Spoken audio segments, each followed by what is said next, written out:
Hello students, liquid solution lecture number 2। आइए बात करते हैं। पिछले लेक्चर में, that is in lecture number 1, हमने वेपर प्रेशर का डिस्कशन स्टार्ट किया था। हमने वहां पे ये डिस्कशन किया था कि अगर हमारे पास लिक्विड वेपर इक्विलिब्रियम प्रेजेंट है तो इक्विलिब्रियम कंडीशन पे vapour amount above the liquid constant हो जाता है, और इसके कारण से जो प्रेशर एक्सर्टेड बाय वेपर है वो कांस्टेंट हो जाता है, and that pressure is called the vapour pressure of the given liquid.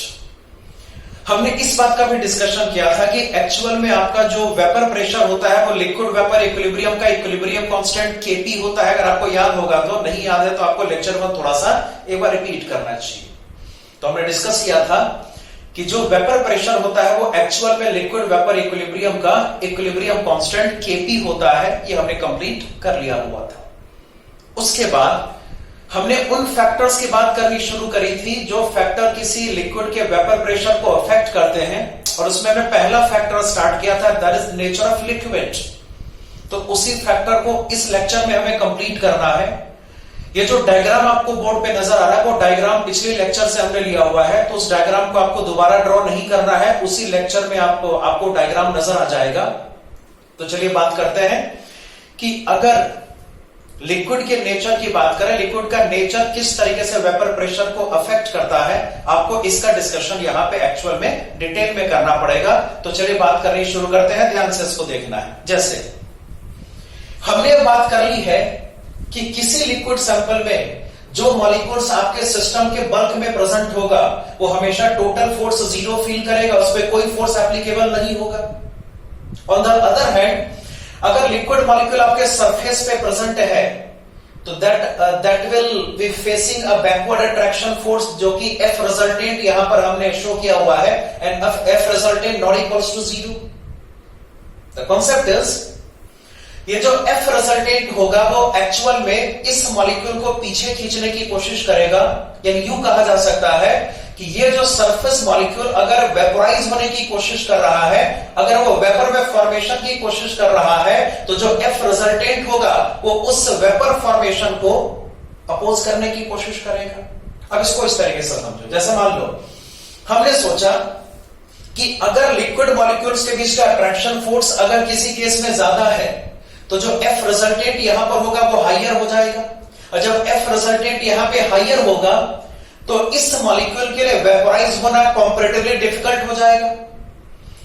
इसका मतलब मॉलिक्यूल का एस्केपिंग टेंडेंसी वेपर स्टेट में कम होगा, रेट ऑफ इवेपोरेशन में डिक्रीमेंट हो जाएगा, और इक्विलिब्रियम पे लेस वेपर्स का फॉर्मेशन होगा, जिसके कारण से वेपर प्रेशर यहां पे लेस आएगा। ऑन द अदर हैंड, इसको ऐसे भी सोचो, मतलब कोई ऐसा लिक्विड आपके पास है जहां पे मॉलिक्यूल्स के बीच का अट्रैक्शन बड़ा ही कमजोर है, तो अगर मॉलिक्यूल्स के बीच का अट्रैक्शन कमजोर होगा तो F रिजल्टेंट यहां पे वीकर होगा, और इस मॉलिक्यूल के लिए वेपर स्टेट में एस्केप होना इजियर हो जाएगा, रेट ऑफ इवेपोरेशन ज्यादा हो जाएगा, जिसके कारण से इक्विलिब्रियम पे ज्यादा वेपर्स का फॉर्मेशन पॉसिबल होगा और वेपर प्रेशर हायर हो जाएगा। तो अगर सबको समराइज करके यहां पे बोर्ड पे लिखा जाए, कुछ ऐसा रिजल्ट आपको नजर आ सकता है, इसको देखना है ध्यान से। जैसे मैंने सोचा कि जो लिक्विड मॉलिक्यूल्स के बीच का अट्रैक्शन फोर्स है अगर वो हायर है, अगर अट्रैक्शन फोर्स यहां पे हायर होगा तो जो आपका एस्केपिंग टेंडेंसी होगा इन लिक्विड मॉलिक्यूल्स का वेपर फेज में, आपका जो एस्केपिंग टेंडेंसी होगा वो कमजोर हो जाएगा। जब एस्केपिंग टेंडेंसी कमजोर होगा तो बहुत आसानी से कहा जा सकता है कि रेट ऑफ इवेपोरेशन में डिक्रीमेंट होगा, और जब रेट ऑफ इवेपोरेशन में डिक्रीमेंट होगा वेपर प्रेशर खुद ब खुद कमजोर हो जाएगा।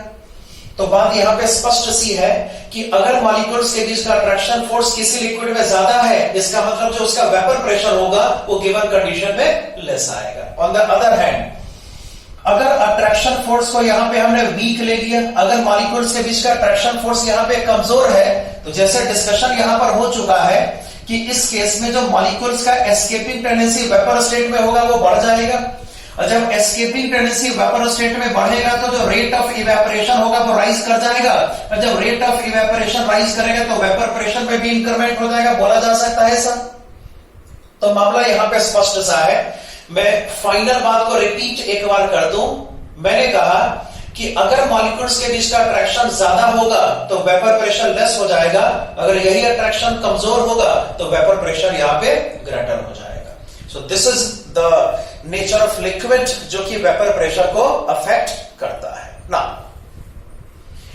चलो बात करते हैं दूसरे फैक्टर की। दूसरा फैक्टर यहां पर हो सकता है टेम्परेचर। ये बहुत इंपॉर्टेंट फैक्टर है। अब ये पहला टॉपिक ऐसा इस चैप्टर में आपको नजर आएगा जहां से न्यूमेरिकल्स फ्रेम किए जाते हैं, जहां से न्यूमेरिकल्स अराइज किया जाता है। तो see what are the temperature factor. यहां पर आपको यही सीखना है कि टेम्परेचर बढ़ाने से या टेम्परेचर कम करने से किसी लिक्विड के वेपर प्रेशर को किस तरीके से अफेक्ट किया जा सकता है। तो देखना ध्यान से, इस टेम्परेचर कॉन्सेप्ट को यहां पर इसी डायग्राम से आपको डील करना है। जैसे आपको पहले से आइडिया है कि जो इवेपोरेशन होगा वो सरफेस मॉलिक्यूल का होगा, जो कि डायग्राम के हिसाब से आपको दिख रहा होगा ना। देखो एक साइंस का फैक्ट है जो कि थोड़ा सा मैं आपके साथ शेयर कर दूं। ये आपको पहले से भी पता होगा, इसका डिस्कशन हमने +1 लेवल में गैसीय स्टेट में किया था। हमने डिस्कस किया था कि अगर किसी भी सिस्टम का टेम्परेचर हम बढ़ाते हैं ना तो जो पार्टिकल्स का काइनेटिक एनर्जी है वो इंक्रीज कर जाता है। अगर सिस्टम के टेम्परेचर को कम किया जाए तो पार्टिकल्स का जो काइनेटिक एनर्जी होगा वो डिक्रीज कर जाएगा। पहली बात तो ये है। दूसरी बात, अगर किसी पार्टिकल की काइनेटिक एनर्जी हाई है तो वो किसी अट्रैक्शन फोर्स में बंध के रहने की कोशिश नहीं करेगा, वो हमेशा अट्रैक्शन फोर्स को ब्रेक करने की कोशिश करेगा। मतलब ये कहा जा सकता है कि काइनेटिक एनर्जी हमेशा इंटर पार्टिकुलर अट्रैक्शन को अपोज करता है। तो इन सब फैक्ट्स को यहां पे ध्यान में रखते हुए आपको यह डिसाइड करना है कि अगर हमने किसी लिक्विड के टेम्परेचर को चेंज कर दिया तो वेपर प्रेशर किस तरीके से अफेक्टेड होगा। तो चलिए देखते हैं। See consider this molecule again, surface molecule जो कि वेपराइज होने वाला है।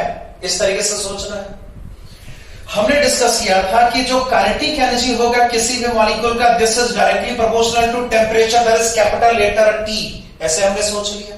अब ध्यान से देखो, हम जैसे ही टेम्परेचर बढ़ाएंगे इस मॉलिक्यूल का जो काइनेटिक एनर्जी होगा वो राइज कर जाएगा, और जब काइनेटिक एनर्जी राइज करेगा तो मॉलिक्यूल अट्रैक्शन फोर्स को ब्रेक करके एस्केप आउट होने की कोशिश करेगा, आसानी से एस्केप आउट हो जाएगा।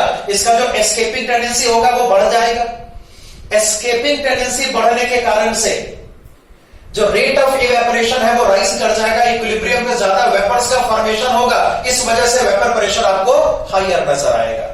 और इसका उल्टा भी करेक्ट है। अगर टेम्परेचर को डिक्रीज करेंगे तो मॉलिक्यूल की काइनेटिक एनर्जी कम हो जाएगी, ये आसानी से इस अट्रैक्शन फोर्स को ब्रेक नहीं कर पाएगा। इसका जो एस्केपिंग टेंडेंसी होगा वो कमजोर हो जाएगा। रेट ऑफ इवेपोरेशन के कम होने की वजह से वेपर प्रेशर एट लास्ट आपको कम नजर आएगा। तो सबको यहां पे समराइज करके लिखा जाए तो इसको ऐसे लिखा जा सकता है, देखना ध्यान से। अगर हमने टेम्परेचर को बढ़ा दिया तो जो मॉलिक्यूल का काइनेटिक एनर्जी होगा वो एक्चुअल में राइज कर जाएगा, और जब काइनेटिक एनर्जी राइज करेगा तो एस्केपिंग टेंडेंसी बढ़ने के कारण से रेट ऑफ इवेपोरेशन में इंक्रीमेंट होगा, और जब रेट ऑफ इवेपोरेशन में इंक्रीमेंट होगा तो वेपर प्रेशर में भी इंक्रीमेंट होगा। इसका उल्टा, अगर हमने टेम्परेचर को डिक्रीज कर दिया तो जो आपका करस्पॉन्डिंग काइनेटिक एनर्जी मॉलिक्यूल्स का होगा वो डिक्रीज करेगा। इस कारण से रेट ऑफ इवेपोरेशन में डिक्रीमेंट होगा, और जो करस्पॉन्डिंग वेपर प्रेशर आपको नजर आएगा वो भी डिक्रीज होता नजर आएगा। तो फाइनल वर्ड्स यहां पर यह रहा कि जैसे ही टेम्परेचर बढ़ता है किसी लिक्विड का वेपर प्रेशर इंक्रीज होता है, अगर टेम्परेचर कम होगा लिक्विड का वेपर प्रेशर डिक्रीज करेगा। लेकिन अकॉर्डिंग टू आवर सिलेबस हमें टेम्परेचर इफेक्ट को और डिटेल में डिस्कस करना है, हमें इस इफेक्ट को मैथमेटिकली डिस्कस करना है। ये बात हमने करी, एक बेसिक रिलेशन की बात हमने करी है। टेम्परेचर बढ़ाने से वेपर प्रेशर बढ़ेगा, टेम्परेचर कम करने से वेपर प्रेशर कम होगा, ये एक बेसिक पॉइंट है। इसका मैथमेटिकल डेरिवेशन क्या होगा, वेपर प्रेशर टेम्परेचर का मैथमेटिकल रिलेशन क्या होगा, इसका डिस्कशन यहां पे करना बाकी है। तो चलिए उस डिस्कशन को स्टार्ट करते हैं। इसको आपको ध्यान से देखना है। देखो, एक बहुत इंपॉर्टेंट इक्वेशन इस पूरे प्रोसेस को गवर्न करता है, that is called Clausius Clapeyron equation. Topic is Clausius-Clapeyron equation. मतलब यहां पे हम मैथमेटिकल डिस्कशन करने वाले हैं कि वेपर प्रेशर का एक्चुअल में टेम्परेचर से क्या रिलेशन होगा। The equation is called Clausius Clapeyron equation. ना देखो इस इक्वेशन में होता क्या है। जैसे मान लो हमारे पास एक लिक्विड गैस या लिक्विड वेपर इक्विलिब्रियम प्रेजेंट है, let's say this is liquid vapour equilibrium, और इस लिक्विड वेपर इक्विलिब्रियम में जो एंथैल्पी चेंज होगा से this equals to delta H. मतलब इक्विलिब्रियम कंडीशन पे लिक्विड का वॉल्यूम यहां पर VL से रिप्रेजेंटेड है, और जो वेपर का वॉल्यूम यहां पर है वो सपोज करो यहां पे VB से इस तरीके से रिप्रेजेंटेड है। बहुत आसानी से कहा जा सकता है कि जो वेपर का वॉल्यूम होगा वो हमेशा लिक्विड के वॉल्यूम के रिस्पेक्ट में बहुत ही ज्यादा होगा। एक नॉर्मल सेंस की बात है कि इन जनरल जो गैस का वॉल्यूम होता है वो सॉलिड और लिक्विड के रिस्पेक्ट में बहुत ही ज्यादा होता है। ओके, तो हमारे पास एक लिक्विड वेपर इक्विलिब्रियम प्रेजेंट है जिसमें वेपर प्रेशर की बात हम इंड्यूस करेंगे, enthalpy of the reaction equals to delta H, और जो लिक्विड का वॉल्यूम यहां पर होगा वो वेपर के वॉल्यूम के रिस्पेक्ट में बहुत ही ज्यादा कम होगा, इसमें कोई शक की बात नहीं होनी चाहिए ना। थोड़ा सा आपको 11th क्लास की बातें, थर्मोडायनेमिक्स की बातें रिकॉल करनी पड़ेगी। हमने एक फॉर्मूला डिस्कस किया था, वो फॉर्मूला कुछ ऐसा था, मैं फॉर्मूला लिख के बात करता हूं। देखो हमने डिस्कस किया था according to thermodynamics dg is equal to possible होता है VdP माइनस आपको यहां पे अप्लाई करना पड़ता है S इंटू dt। सीधे नोटेशंस, कैपिटल G का मतलब होगा गिब्स फ्री एनर्जी, इसका डिस्कशन हमने पहले से किया हुआ है 11th क्लास में थर्मोडायनेमिक्स में। इस पूरे केस में कैपिटल V वॉल्यूम का रिप्रेजेंटेशन होगा, P का मतलब यहां पे प्रेशर है, T टेम्परेचर केल्विन स्केल में, और जहां तक S का सवाल है शायद आपको याद हो गया, बहुत मिस्टीरियस टर्म है, इसको एंट्रोपी, कैपिटल S यहां पे एंट्रोपी को रिप्रेजेंट कर रहा है। अब देखो मैथमेटिकली बात करते हैं तो दोनों साइड डेल्टा अप्लाई करना पॉसिबल है, तो चलो अप्लाई करना शुरू करेंगे। इसको लिखा जा सकता है बहुत आसानी से, delta of dg is equal to possible यहां पर होगा delta V into dP minus आपको यहां पे करना पड़ेगा delta S multiplied by dt, correct ना। This implies that, देखो ध्यान से, according to the rules of differentiation D और डेल्टा को इंटरचेंज करना पॉसिबल है, सो डू द इंटरचेंज। इसको यहां पे साफ लिखा जा सकता है D of delta G is equal to, हाँ जी, इस डेल्टा V का मतलब वॉल्यूम का चेंज होगा, चेंज कैलकुलेट करने का तरीका final volume minus initial volume, तो डेल्टा V को लिखा जा सकता है वेपर का वॉल्यूम माइनस आपको यहां पे अप्लाई करना पड़ेगा लिक्विड का volume into dP minus we can say delta S multiplied by dt। और एक चीज और, जैसे हमने बात करी है कि वेपर का वॉल्यूम लिक्विड के रेस्पेक्ट में बहुत ही ज्यादा है, मतलब लिक्विड के वॉल्यूम को वेपर के वॉल्यूम के रेस्पेक्ट में नेग्लेक्ट करना बिल्कुल पॉसिबल है, तो यहां पे इसका नेग्लेक्शन किया जा सकता है, सबको देख रहा।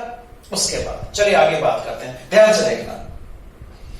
जैसे हमारा डिस्कशन स्पष्ट हो चुका है कि वेपर प्रेशर वहीं पे एप्लीकेबल होगा जहां पे इक्विलिब्रियम कंडीशन की बात करेंगे, तो मान लो कि ये जो प्रोसेस है वो अभी इक्विलिब्रियम में है। See what happens at equilibrium according to thermodynamics. जब इक्विलिब्रियम कंडीशन की बात करते हैं तो delta G is equal to क्या, जीरो हो जाता है। जब इक्विलिब्रियम कंडीशन की बात करते हैं तो डेल्टा G इक्वल्स टू क्या, जीरो। इस जीरो को यहां पे सब्स्टिट्यूट करना है। अगर ऐसा करेंगे सोचो क्या होगा, जीरो इज इक्वल टू, हाँ जी, लिक्विड का वॉल्यूम नेग्लिजिबली स्मॉल है वेपर के रिस्पेक्ट में, तो जीरो इज इक्वल टू लिखा जा सकता है वेपर का volume multiplied by dP minus आपको यहां पे करना पड़ेगा delta S multiplied by dt। Clear ना? एंड दिस इंप्लाइज दैट, इसको रीअरेंज करेंगे तो लिखा जा सकता है vapour volume into dP is equal to possible यहां पर होगा delta S multiplied by dt ना। चूंकि वेपर गैसीय स्टेट में है तो वेपर का वॉल्यूम आइडियल गैस इक्वेशन से कैलकुलेट करना पॉसिबल है। PV is equal to nRT, तो V is equal to nRT upon P। तो जो वेपर वॉल्यूम होगा उसको यहां पे साफ लिखा जा सकता है, बोल क्या, nRT upon capital letter P ना, इंटू आपको यहां पे करना पड़ेगा dP इज इक्वल टू, जहां तक डेल्टा S का सवाल है थोड़ा सा मैं आपको रिकॉल करा दूं, जब फेज ट्रांसफॉर्मेशन होता है तो डेल्टा S होता है n into delta H upon capital T। तो डेल्टा S को यहां पे लिखा जा सकता है बहुत आसानी से n into delta H upon capital letter T multiplied by dt। Clear ना? इसके बाद बहुत आसानी से n से n का कैंसिलेशन करना पॉसिबल हो सकता है, डू द कैंसिलेशन।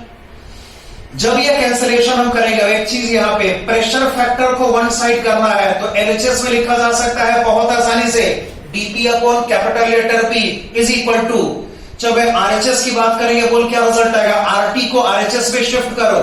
अगर ऐसा करते हैं तो रिजल्ट आपके पास यहां पर होगा delta H upon R into T square multiplied by D. Finally mathematically अगर बात करते हैं तो dp अपॉन p को लिखा जा सकता है बहुत आसानी से dlnp। So we have dlnp is equal to possible यहां पर होगा delta h upon r into T square multiplied by dt। This equation is called Clausius Clapeyron equation. यहां पे मामला स्पष्ट सा है, ये इक्वेशन इस बात को रिप्रेजेंट करता है कि जो वेपर प्रेशर होगा वो टेम्परेचर का फंक्शन हो जाएगा। तो इसको एक बार और मैं रिपीट करता हूं कि क्लॉसियस-क्लैपेरॉन इक्वेशन हमने कैसे डेराइव करा है। मामला बड़ा सिंपल सा है, देखो ये फॉर्मूला हमने पहले से पढ़ा था 11th क्लास में।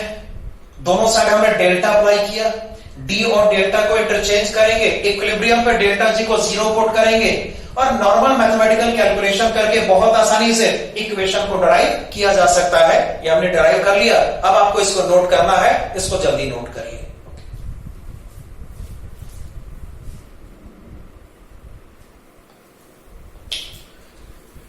तो according to Clausius-Clapeyron equation, d of lnp is equal to possible होगा delta h upon r into t square multiplied by dt।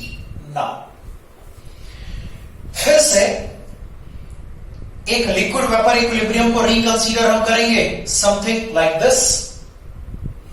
Equation हमारे पास आ चुका है, this is called Clausius Clapeyron equation. अब देखो जैसे हमारे पास मामला सिंपल सा हमने जाहिर कर लिया कि टेम्परेचर वेपर प्रेशर को अफेक्ट कर सकता है। तो we have liquid vapour equilibrium having enthalpy equals to delta H.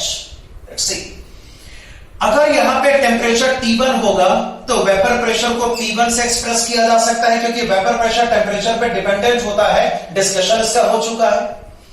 और अगर टेम्परेचर यहां पे T2 होगा तो वेपर प्रेशर को बहुत आसानी से क्या लिखा जा सकता है, let's say this is P2।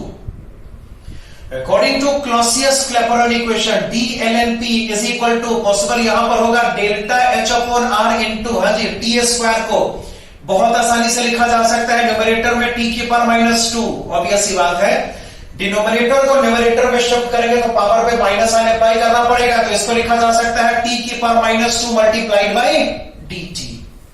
Now do the integration, इसको इंटीग्रेट करना पॉसिबल है। We have the limits, T1 temperature का वेपर प्रेशर P1 है, T2 का वेपर प्रेशर यहां पर क्या तो P2 है, सबको देख रहा है। उसके बाद चलिए बात करते हैं, डू द इंटीग्रेशन।